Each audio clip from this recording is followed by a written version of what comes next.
Well, hello there friends, this is Joanna. Welcome to my channel. Thank you so much for hanging out with me. As I said in the past, you guys could be sitting watching a different video right now, but you're watching this one, so I so greatly appreciate it.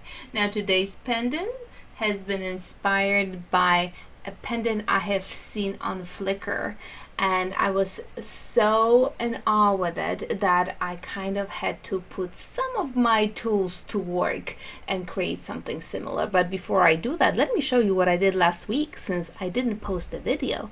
Yes, I was making cards.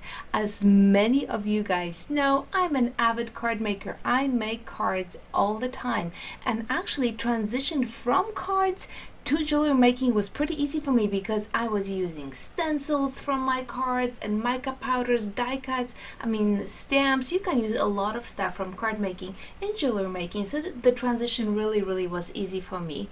Now, if you guys would like to see some more videos of card making, let me know in the comments below and I can throw them out there from time to time. Now, this channel actually was a card making channel, originally, so if you go back 4 years ago or so, you can see some fun tutorials, so check those out. But with that being said, let's get started on today's beautiful jewelry project. Okay, so I rolled out some black clay and pasta machine. I'm going to use my Imperial Emerald mica powder, which I love so much, and also Perfect Pearl Gold mica powder. I will use the stencil from Hero Arts that is called Spiral, and you have seen me use this quite a few times because I really love it. So let's get started with applying the mica powder onto my clay. And what I'm going to do is I will start with gold, and I'll apply gold to half of my clay, and I'm going to apply emerald to the other half. So you basically go in and try to make sure that there's no more mica powder left on top, and oh my gosh, you start applying the emerald and I'm just melting. I just love it so much. You can attempt to do some blending in the middle, but it really doesn't matter. So now it's stencil time. The center is not going to go in the center of my clay because my pendant is going to be offset, so it's going to go a little bit to the side.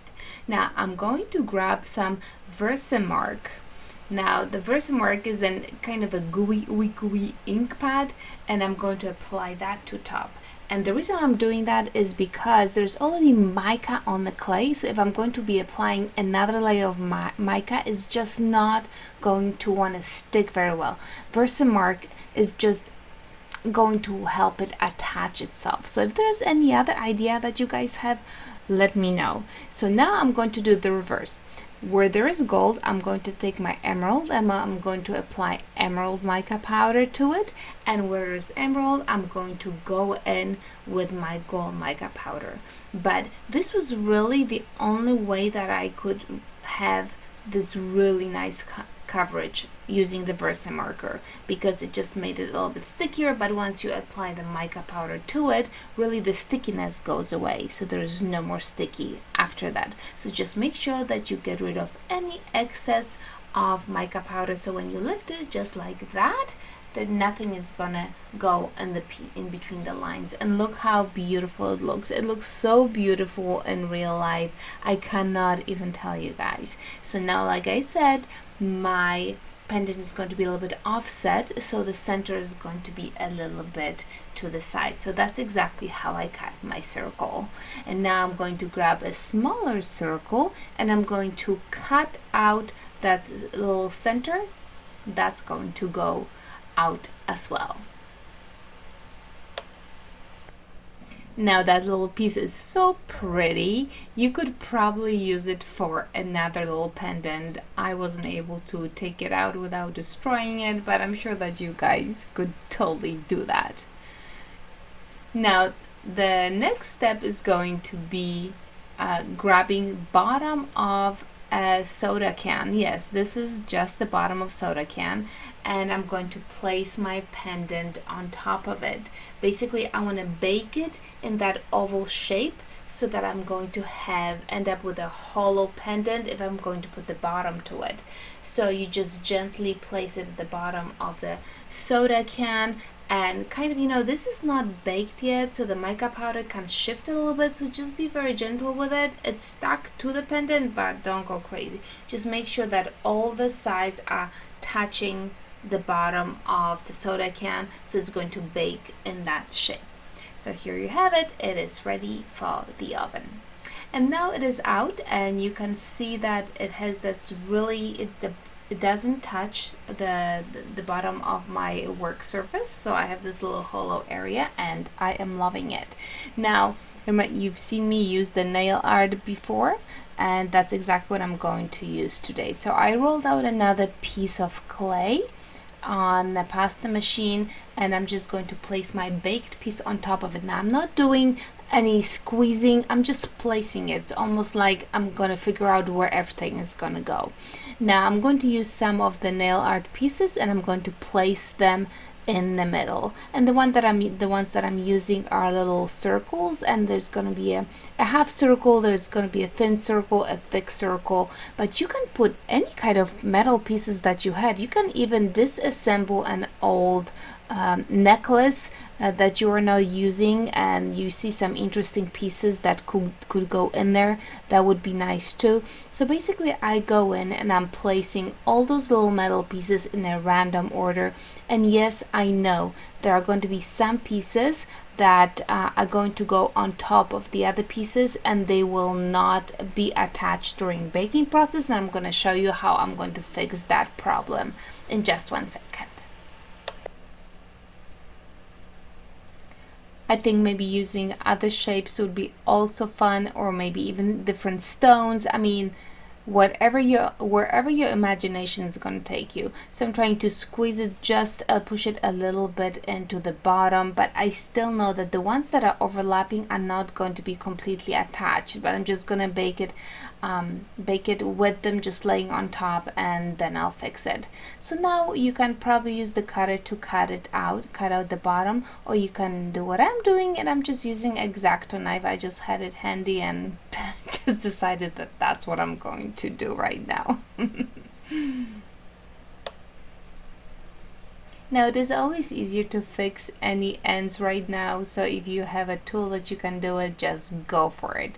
Now you can do one of the two things. You can either press the pendant into the clay and try to bake it like that, and but I have the bake and bond, which is kind of like, sort of like, I call the clay glue, and you can actually put that on the all around the outside and bake it together, and then you get that really nice seal, and it's I mean, it holds very, very well. But if you don't have it, don't worry about it. Like I said, push the top part down into the clay more, so that they kind of merge, and go ahead and bake it for another half an hour at 270 degrees, and you will be good to go. So the bake and bond is totally not necessary. I'm using it here just because I have it handy.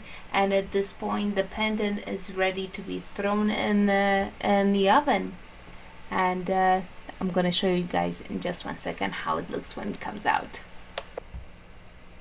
And there you have it. It's all nicely baked, and the E6000 is handy, so you guys can probably figure out what I'm going to be doing with the loose circles that are inside. Yes, I'm going to go through my circles, make sure that they are all nicely attached, and the ones that are loose, if there's any kind of movement, I'm just gonna lift them with my tweezers and add a tiny little dab of the E6000 or any other glue, strong glue that you have handy, and then I'm going to put it back. And you just have to make sure that you're not putting too much glue, because you really don't want the smears from the glue, which actually you probably can see in some of the pictures anyway. So don't do what I tell you to. Well, don't do what I say, not what I do, right? Is that how it goes? I think so. Anyway, so I believe I had 3 loose pieces, so I just went in and I added some glue, and I attached them back to the pendant, and it just looked great. no problems, easy peasy. And there you have it. All my pieces are stuck inside, nothing is moving. I just absolutely adore this pendant. Here I already put a varnish on it. It's actually glossy varnish.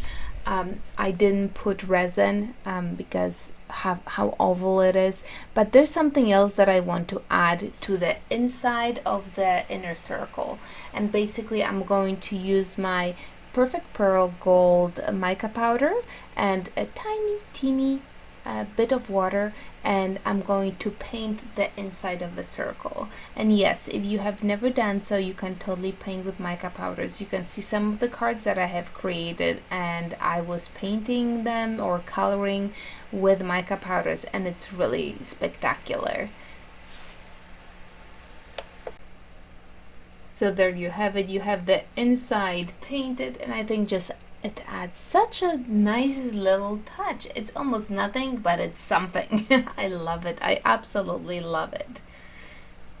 So there you have it, a little bit of a close-up. I love this pendant so much. I am so happy that I decided to go for it. You can see that there is some glue somewhere in the middle. So don't add too much glue when you're going to be sticking the little circles that are moving around. Well, my friends, what do you guys think about it? I love this emerald and gold combination. It's probably my favorite at the moment. Did you guys enjoy the pendant? I sure hope so. Let me know what you thought about it in the comments below, and don't forget to let me know if you do want some of those card making videos popping up on my channel from time to time. That being said, till next time, my friends, ta-ta!